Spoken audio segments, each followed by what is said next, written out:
L'attaque de la Russie en Ukraine pourrait modifier radicalement l'équilibre entre les trois grandes puissances mondiales. Mais quel est le rôle de la Chine dans cette crise?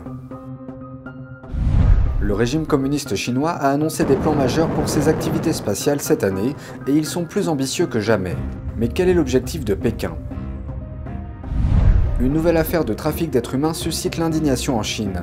Un homme a exposé l'histoire d'une mère de 2 enfants enfermée dans une cage par son mari. Bonsoir et bienvenue dans Regard sur la Chine. Un nouvel ordre mondial est-il en train de se construire?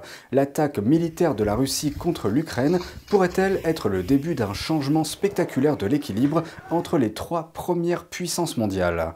Et cette perturbation pourrait-elle menacer la domination des États-Unis dans l'ordre mondial? Ce type de changement puissant s'est insinué discrètement dans le jeu depuis un certain temps. Mais jusqu'à il y a peu, il se produisait progressivement. Par exemple, la Russie peut maintenant éteindre les lumières en Europe à volonté car elle est devenue un fournisseur de gaz essentiel pour l'Europe. De même, la Chine pourrait provoquer une pénurie massive d'équipements de protection individuelle dans l'ensemble du monde occidental au cours de la pandémie. Parce que la Chine est la centrale de fabrication du monde et la deuxième économie la plus puissante du monde. La Chine a aussi une armée en pleine expansion. Elle intensifie ses menaces sur Taïwan et ses voisins en mer de Chine méridionale. Et pour couronner le tout, la Russie et la Chine ont établi un partenariat bien qu'il soit largement fondé sur des intérêts communs plutôt que sur des valeurs. An interesting history, but they really fill each other's gaps like a puzzle piece, right? Demographically, space, tech, cyber, natural resources.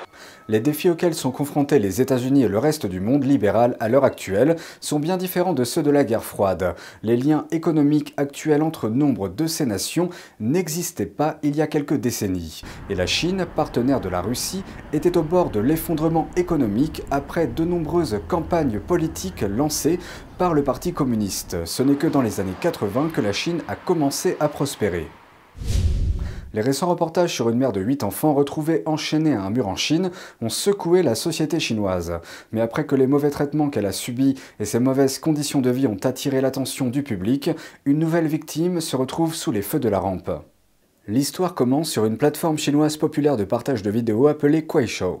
C'est là qu'un compte nommé Je suis Li Chifeng a partagé des vidéos en direct. La page compte près de 80 000 followers. Au cours des 2 dernières années, Li a tiré profit de la plateforme en vendant des histoires sur les souffrances de sa soi-disant épouse. Il a dit avoir ramassé la femme par hasard qu'il appelle Xiaoyu et qu'il n'a aucune idée d'où elle vient. Ils ont emménagé ensemble en 2009. Depuis, Xiaoyu a essayé à plusieurs reprises de s'échapper. Li a expliqué qu'il battait Xiaoyu chaque fois qu'elle essayait de s'enfuir. Il a également décrit la fabrication d'une grande cage en fer et comment il enfermait Xiaoyu à l'intérieur chaque fois qu'il quittait la maison. Les jambes et la plante de ses pieds sont maintenant visiblement scarifiées et blessées.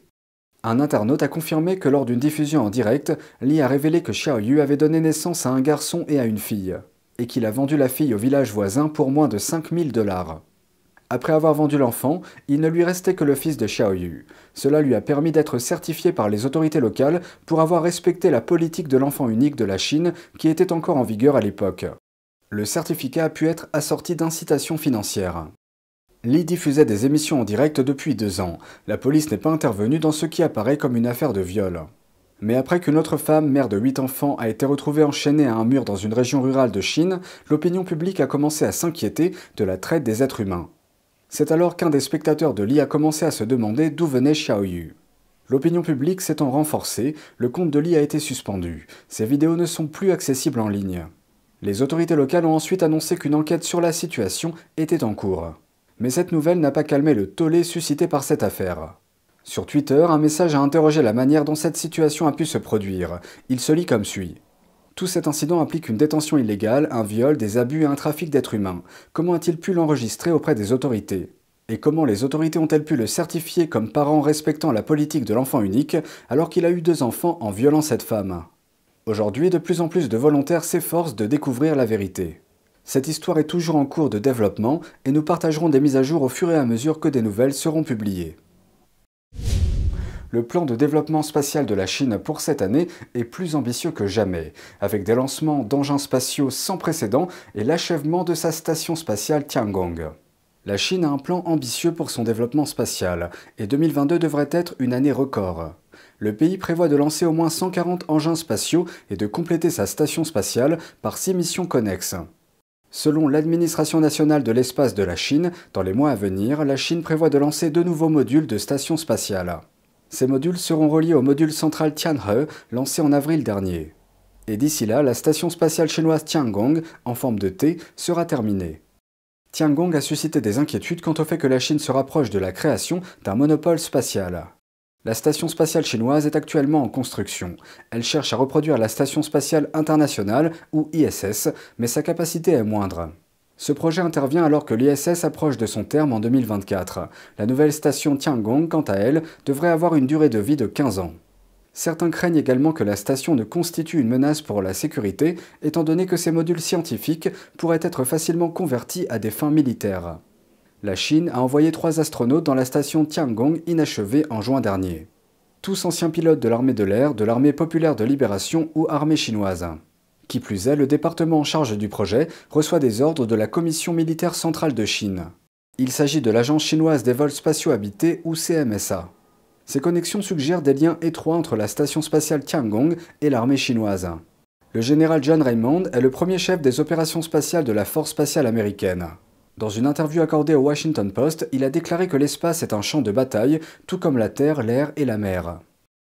La Chine, qui est notre menace la plus pressante, et la Russie ont développé des armes qui peuvent soit perturber notre satellite, soit le détruire. Il a ajouté que l'objectif de la force spatiale est d'empêcher que cela ne se produise. Le bureau d'information du Conseil d'État chinois a publié en janvier un avis intitulé « Le programme spatial chinois, une perspective de 2021 ». Le document indique que l'industrie spatiale chinoise a connu une croissance rapide depuis 2016. Il énumère les réalisations, notamment l'amélioration des infrastructures spatiales, le système de satellite de navigation Beidou, un système d'observation de la Terre à haute résolution, le développement des communications par satellite, l'exploration de la Lune et l'atterrissage sur Mars. La Chine compte désormais plus de 500 satellites de différents types en orbite terrestre. Dans le même temps, Pékin se targue que la technologie et les services aérospatiaux sont désormais profondément intégrés au développement social et économique. Mais ces outils pourraient-ils être utilisés pour nuire au lieu de construire? Brandon J. Weichert est un analyste géopolitique et auteur du livre « Gagner l'espace ». Dans une interview accordée à The Epoch Times, il explique à quel point notre vie sera affectée si quelque chose devait mal tourner avec ces satellites. Toute notre société, pas seulement les civils mais aussi les militaires, dépendent des satellites pour à peu près toutes nos opérations. Vous savez, dans le domaine économique, vous ne pouvez pas accéder à votre carte bancaire pour payer l'essence à la pompe sans que ces signaux passant dans l'espace permettent une transaction simultanée. Vous ne pouvez pas accéder à vos comptes Facebook ou de réseaux sociaux sans que ces signaux ne traversent l'espace à un moment donné. Les satellites chinois ont également d'autres usages. Prenons l'exemple du réseau de satellites chinois Jilin numéro 1. La Chine considère ce projet comme l'équivalent du projet Starlink d'Elon Musk qui vise à étendre l'accès à Internet aux nations moins développées. La Chine affirme toutefois que sa version a des fonctions plus larges, notamment des capacités de communication, de photographie et de vidéo. Le réseau est principalement composé de satellites de taille moyenne et de mini-satellites. Comme l'ont indiqué les grands médias chinois, ces appareils peuvent surveiller de manière exhaustive l'ensemble de la planète Terre.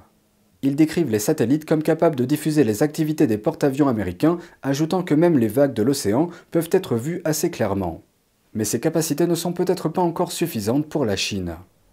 Au cours des 5 prochaines années, la Chine va s'ancrer dans l'objectif de devenir une puissance spatiale. Nous achèverons la station spatiale chinoise et le système d'observation de la Terre à haute résolution. Nous mettrons en œuvre la 4e phase de l'exploration de la Lune, l'exploration planétaire et d'autres nouveaux grands projets, afin de contribuer de manière significative à la paix et au développement de l'humanité. Le pays continue de s'efforcer d'aller plus loin, notamment en mettant en place un système de surveillance encore plus avancé. C'est tout pour aujourd'hui, merci d'avoir suivi Regard sur la Chine. On se retrouve lundi pour une nouvelle émission, prenez soin de vous et à bientôt.